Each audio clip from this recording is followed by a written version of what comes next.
I'm Todd, and I was naughty. I did everything wrong. I got kicked out of art school, I drank heavily, and I looked to other religions and versions of spirituality to get fulfilled. The problem was, I was in the occult and I didn't even know it. My life was a wreck, and I had to learn what it meant to have a relationship with Jesus. And I'm Laura. I was super nice. I did everything right. I got saved young, went to Moody Bible Institute, got married, and followed the Christian rules to having a good life. Problem was, that formula didn't work. I had to change how I related with Jesus. At the end of the day, what I learned is the very simple truth. Jesus is the answer, and the only one that will ever actually fulfill you. Naughty versus nice. And welcome back to Naughty versus Nice. Of course, I'm Todd. And I'm Laura. I'm Kelly. We have been doing a series where we're talking about marriage, how the Christian church views it, how it interacts with it, and especially the difficult parts of it. We're talking about divorce, and recently been talking about sexual assault and what they would call marital rape, and sexual abuse and how that can show up in marriage and other relationships. So Kelly is going to share some stuff with us tonight. She, unfortunately, too many women do have experiences like this, and she's just going to kind of talk a little bit about it. So take it away, dear. Yay! I know. It's a fun subject. Yes. So I had two very distinct but yet very different experiences. The one, I was in a 5-year-long relationship in my 20s with what ended up being a narcissist, but I did not know that at the time. Imagine my surprise years later, learning all this stuff.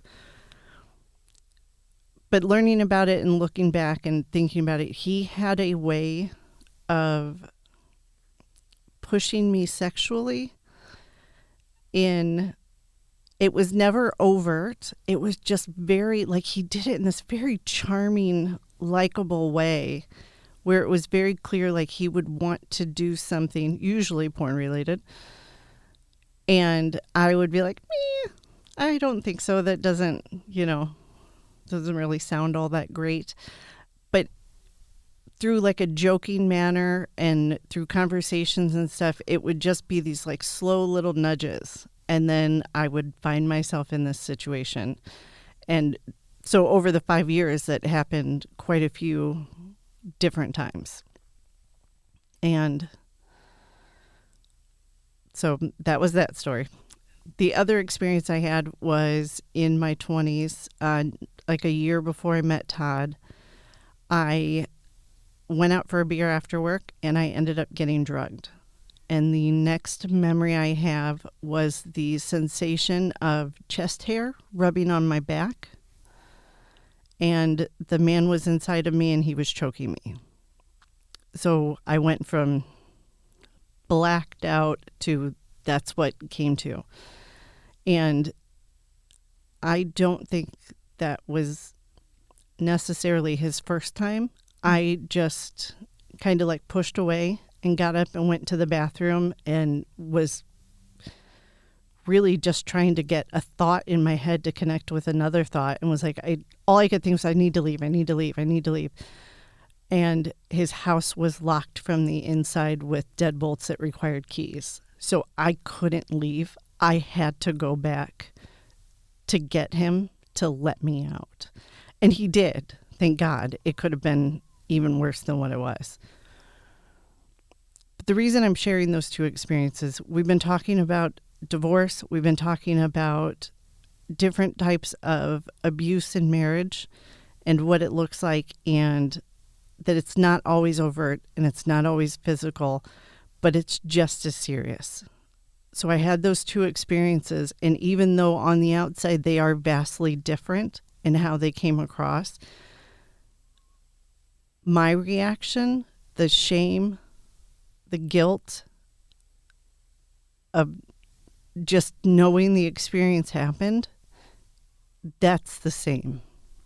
It doesn't matter that one was overt and the other one wasn't. And on the surface, I would look willing. It is just as serious, and it is something that it needs to be out there. So if you have experienced something like that, if you're in a marriage where you experience those things, I just want you to know that you're not alone. Unfortunately, many of us have experienced it. And any men who are listening, I want to talk about the very seriousness of knowing that you need to control your movements and actions around anybody who's experienced any kind of sexual trauma.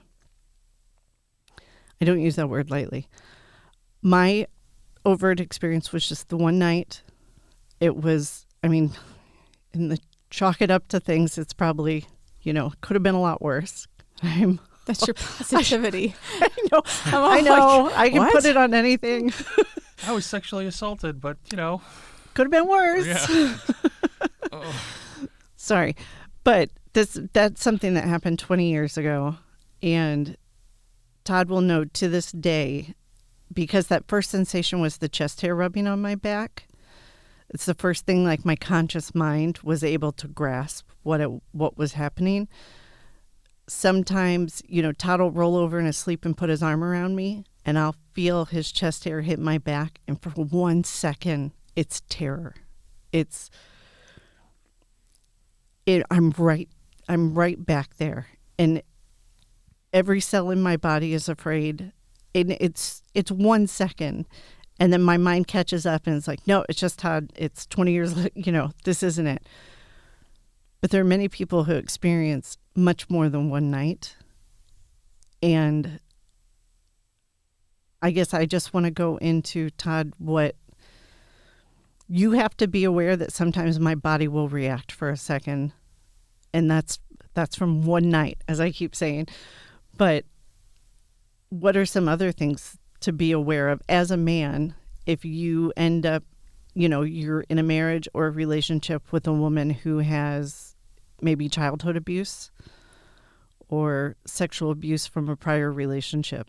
I think the main thing would be you have to understand it never goes away. It's not something like, oh, I'm glad she's over that time when she got assaulted when she was 8. It doesn't work that way. This is something that stays permanently with a person. By the way, that's for boys as well. So if you have a bad touch uncle or something when you're a boy, the same kind of scars, they're hard to see, because the scars are on the inside. It's not like, you got, slapped around or something like that, which I'm not trying to do one's better or worse than the other necessarily. I'm just saying that be aware. She's not going to get over it. She's not going to get better from it. It's not going to be like it goes away, something like that. There's healing that's involved. In the healing, part of the healing process of that is that it's the mechanisms and the ability to manage and cope with it in a healthier way.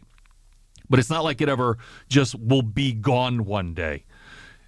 As a result, there are things I know I'm going to make sure that for a fact I'm in the room if I'm going to come up and put my arms around you from behind and give you a kiss on the back of the neck or something like that. I'm gonna make sure to make an announcement for that some way. Not, honey, I'm about to place my arms around you and give you a warm, loving embrace. I'm not gonna sneak up behind you. Right? I'm not gonna sneak up behind you like a ninja. It's those kind of things. Being aware of your body position in a room. If I'm aware that there's a young woman that's in the room that's been harmed, or I am suspicious that she's been harmed, I'm going to make sure I never stand behind her. I'm going to make sure that I never stand to the side of her. I'm always going to make sure that I'm standing as in front of her, whether it's on the other side of the room or not, but so that she can see me. And that my hands are by their side. I'm not putting my hands in my pockets, or I'm not raising my hands up over my shoulders, or something like that, like I'm about to strike. It can be interpreted that way in a split flash, for example. Being aware of your body language, being aware of where you're physically positioned in the room. Also being aware in the situation that you were describing, I didn't do it. It's not my fault. It's not like, but I don't get to say, what? It's not like I did anything. It's not an attack on me. It's not anything like that. Just understand this is just part of what is in the marriage. Some other jerkhole did it, And it's part of the reverberations of how we conduct ourselves and how we live our lives now. It's something to be interacted with and managed. It's not something to be like, you got to get over it, otherwise we can't go on. Like, give me a break. And I think it's important to look at it as a privilege, because when two people are brought together in a marriage and are believers, there is an acknowledgement of the burdens, the scars, the negative parts of each of you that comes in, and then to see that you are specifically designed to be in one another's lives in order to sanctify one another. That is the high calling of your marriage, is to work with Kelly through that. That it isn't something that just happened and it ruined everything. It's part of God gifting you to her for that reason. I wanted to add, you said that you're aware of yourself in a room. That has happened at churches when a pastor gets up and says, now everybody hold hands or go hug people. That happened in the church we were in. I was terrified, and then I realized I was next to a child, so it worked out okay. I was like, oh, I'll hold your hand. Don't force people to touch people as a part of corporate worship or whatever you're going to call that, or your greeting time or whatever. I think the most you can suggest is a handshake. We used to do that in a church I grew up in. But everything else, I don't think that's fair to do that to the congregation. You never know who's in the congregation. You never know what they've been through. You never can be 100%. And if you are 100% and you're still saying to do it, get recalibrated on what abuse looks like and how it shows up in people. As being part of the body, we want to make sure that we're not contributing to it and making things worse. At a minimum, stay neutral, I guess. I don't know what the word is for that, but like, at least acknowledging what's going on and operating within the parameters of it. The idea that your marriage is going to be exactly the way you imagine it or demand it be or something is that of a prudent child. And operating within the reality as it actually is, and we're in a fallen, sinful world, and that's just the way things are. And being able to navigate within that is, I think, part of the calling that we have is getting within the truth of Christ and operating within that. As far as other things go, I've said before in other podcasts, like Kelly and I, we have cruel senses of humor. There are things you just don't joke about, and there are things we can. Okay, when it comes to someone who has suffered in this way, not only knowing where your physical body language is communicating, but also what you're saying and coming out of your mouth. There are certain things you just shouldn't say. There's certain things you just shouldn't talk about or bring up or make offhanded comments about, especially if you don't know what it's like. In my opinion, men, whether they're married or not, they have a responsibility to the body, to their families, and especially to their wives, as well as even to themselves. Part of that responsibility is to operate in protection, guardianship, some sort of role like that, where it's not about protecting your family and protecting your wife from the harsh realities of the world around them, but it's about protecting them from unneeded or unnecessary measures of that foolishness that come from foolishness or come from, not paying attention or something. And once again, if that means that you need to conduct and comport yourself differently as the husband, as the father, as the man in the house, then that's what you do. I don't even see why that would be an issue or why that would be a concern or anything. In case anybody wonders how I got out of the bad relationship, I moved to another city without telling him.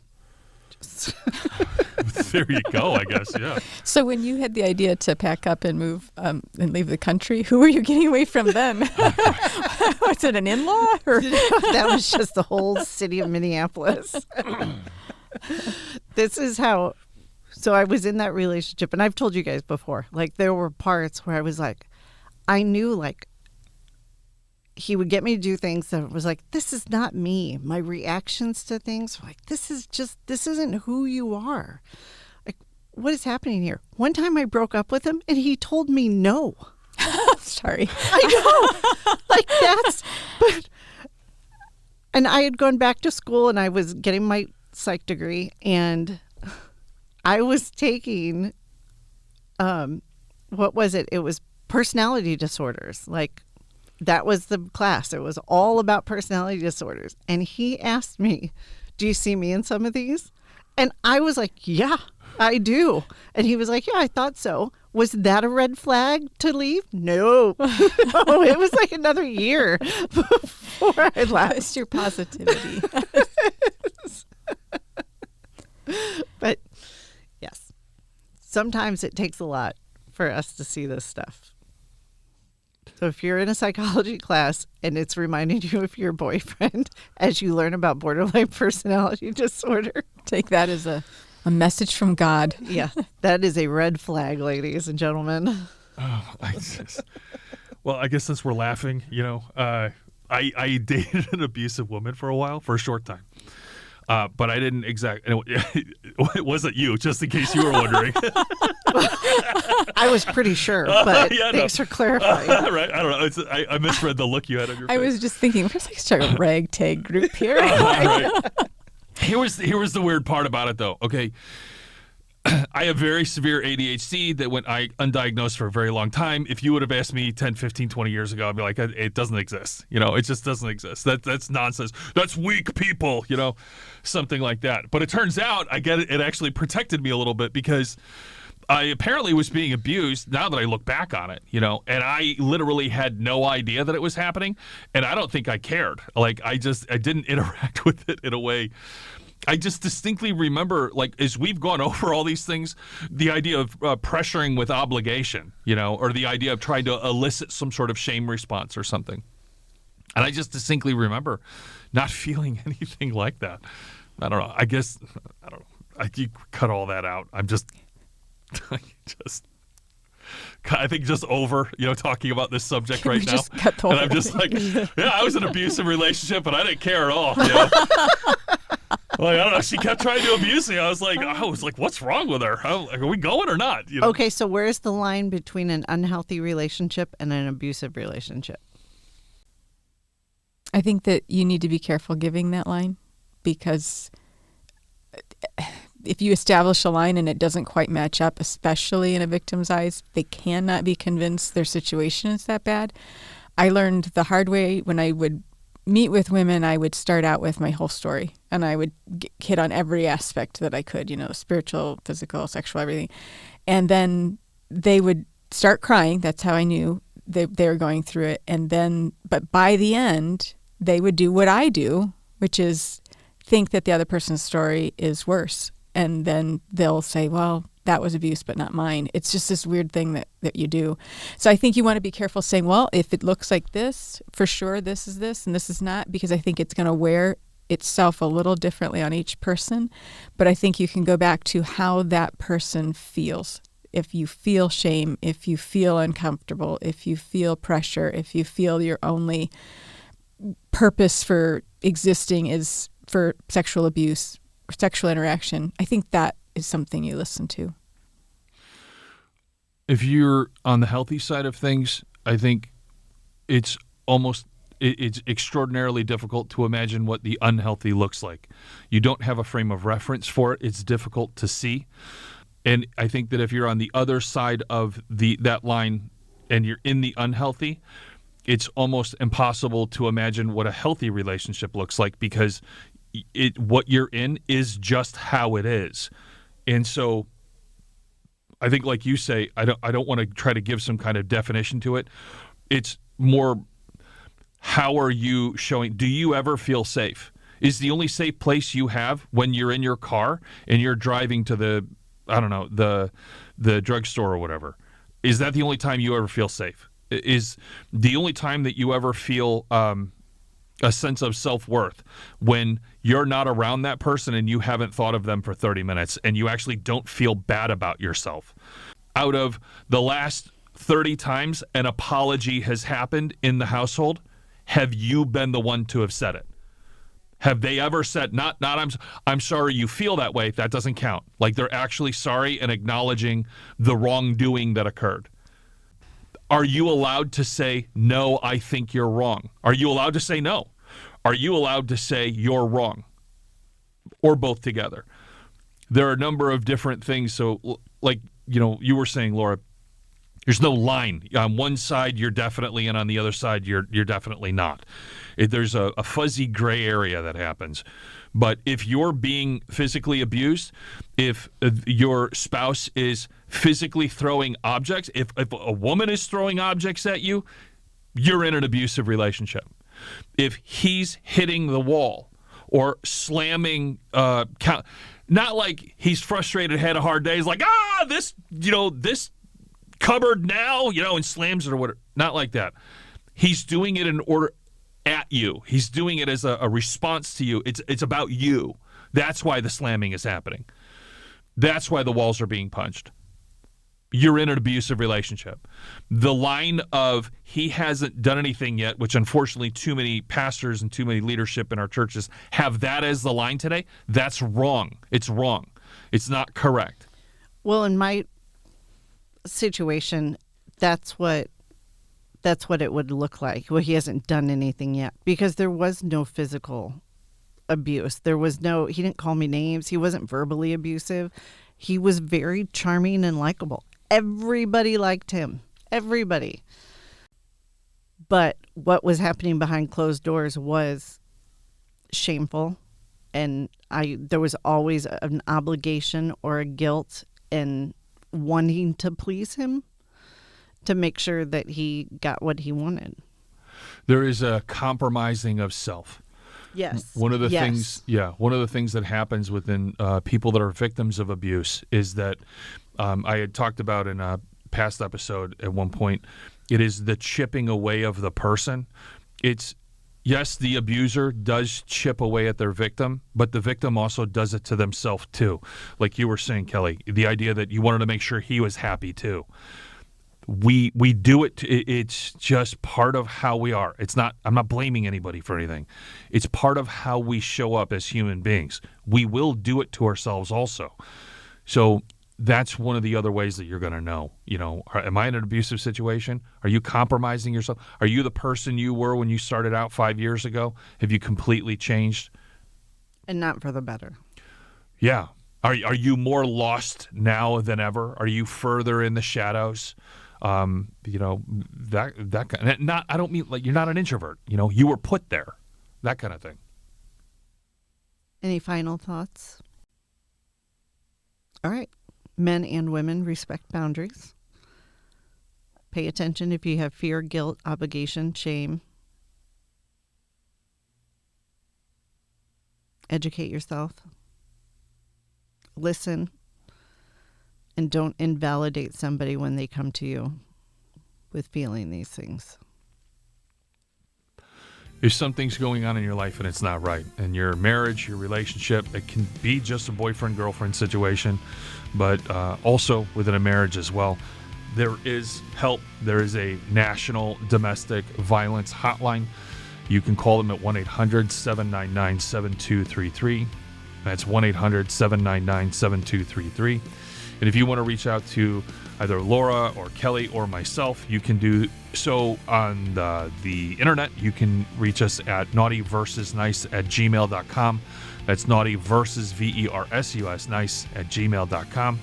Thanks for sticking with us with this shorter episode and hearing what Kelly had to say and her experiences with this just difficult subject. And we'll talk at you next time.